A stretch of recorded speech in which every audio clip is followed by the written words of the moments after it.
The New York Enterprise Report recently produced Conquering the Crisis, How Clever Small Business Owners Are Adapting in the New Economy. At this exclusive event, which was sponsored and hosted by Citibank, more than 60 area business owners discussed the new normal in 4 roundtables. Each roundtable was moderated by a blogger from a major media company. In the following segments, each of these moderators report on the highlights of the discussions.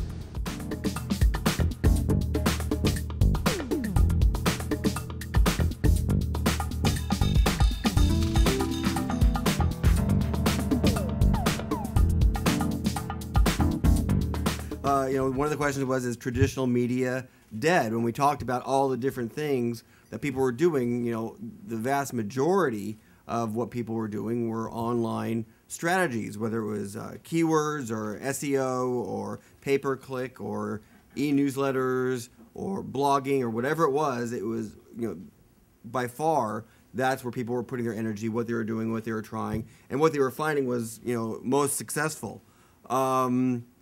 A couple different ideas of note that I thought were great. People were talking about video. We are in the Web 2.0 era, and people are starting to post videos. And in fact, one idea that came up was one of the gentlemen posts testimonial letters on the website, right? Because on the web, you have to create some kind of rapport. People don't know who you are.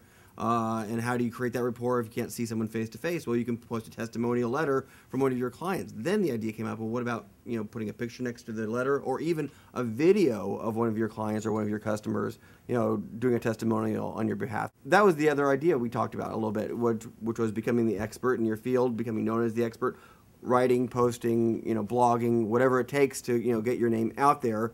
But that all said. We also found that some old school ideas are good because they're different now, right? So someone said, well, what we're doing now is we look for, what was the term? Vacuums and waves. There's a vacuum in old school ideas. So he started using posters. Right now, who uses posters anymore, or flyers, or whatever it is? But he started using posters or even physical thank you notes. How as funny as that sounds, what a concept. Who gets those anymore? We get so much email now. The idea was, boy, the important thing is to distinguish yourself, and if everyone's doing this online stuff, and you do have to do it because that's where the eyeballs are, and you have to go where the eyeballs are, you also have to think about where the competition isn't. And so if you start doing some ideas, if you can start adopting ideas that other people are not doing as much, that is really valuable.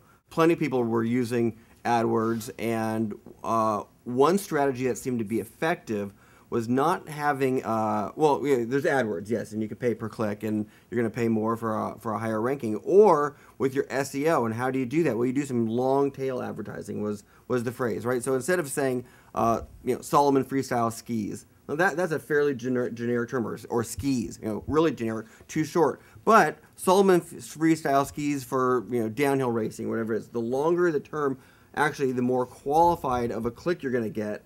And a more targeted click you're going to get. We talked about branding a little bit, and you're preaching to the choir. I'm a big believer that yes, branding for big business is actually much easier. You're Coca-Cola and you have a multi-billion-dollar budget. It's not so hard to create a brand, but it's really important for the small business to create a brand because there's 26 million of us out there. So you need a hook to hang your hat on to give people a reason to remember you. And if it's whatever your e-strategy is, boy, it has to be coherent so that people are getting the same message again and again. And whether it's doing it because they see you on a video, or they read your e-newsletter, or they see your click, or they even listen to a podcast. There's all sorts of different ways that people learn and gather information. If you have a coherent brand strategy that across all those different things, then you're going to have a far greater likelihood of somebody hearing your message that you want to hear your message. Right. Yeah. Great. Thanks a lot, Steve.